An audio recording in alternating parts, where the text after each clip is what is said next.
شايفة الملوخية الخضراء الجميلة دي؟ حابة ان انتي تفرزيها من سنة لسنة وتفضل باللون الجميل ده؟ تعالى اقولك هتعملي ايه.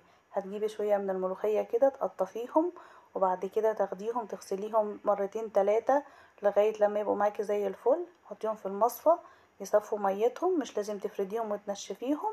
وبعد كده تكوني محضرة الأكياس بتاعتك وتحطي فيها الملوخية من غير ما اخرطها، ايوه من غير ما تخرطيها.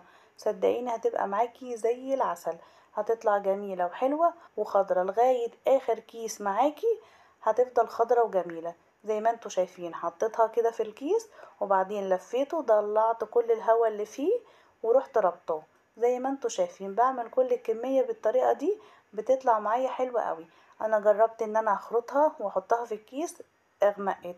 جربت ان انا اخرطها واحطها في المية سخنة او مرقة سخنة واشيلها.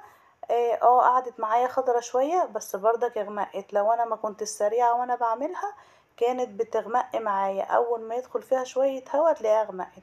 فكانت فعلا افضل طريقة عملتها وبعتمدها بقالي كذا سنة، هي الطريقة دي. ان انا احط الملوخية من غير ما اخرطها ولا اي حاجة وهشيلها كده. وهوريكم دلوقتي كيس ده انا عاملاه بقاله اكتر من شهر وشايلاه، بصوا مطلعاه اخضر زي ما هو، وهيقعد معايا لمدة سنة اخضر وزي الفل. دلوقتي بقى قدامي حل من الاتنين. عايزة تخرطيها زي كده تقدري ان انتي تعمليها بالمخرطة بكل سهولة، مش بتبقى جامدة قوي ولا حاجة. حابة ان انتي تحطيها في الكبة، اضربيها في الكبة من غير مية ولا اي حاجة، هتطلع معاكي زي الفل زي ما انتوا شايفين خضرة وحلوة. بعد ما خرطتها جبت بقى المرقة بتاعتي. انتي تقدري تعمليها بأي حاجة، بمكعب مرق، بشوربة فراخ، بمرقة لحمة، اي حاجة تعجبك.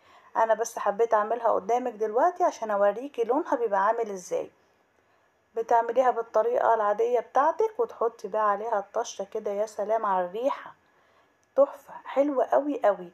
بأمانة جميلة، ودي افضل طريقة. لا حطينا كربونات عشان اللون ولا ضفنا عليها اي حاجة تغير طعمها، هي كده جميلة طعم وريحة ولون وكل حاجة فيها حلوة قوي. يلا بقى قومي جيبي شوية وفرزيهم وشيليهم. اشوفكم بخير، سلام.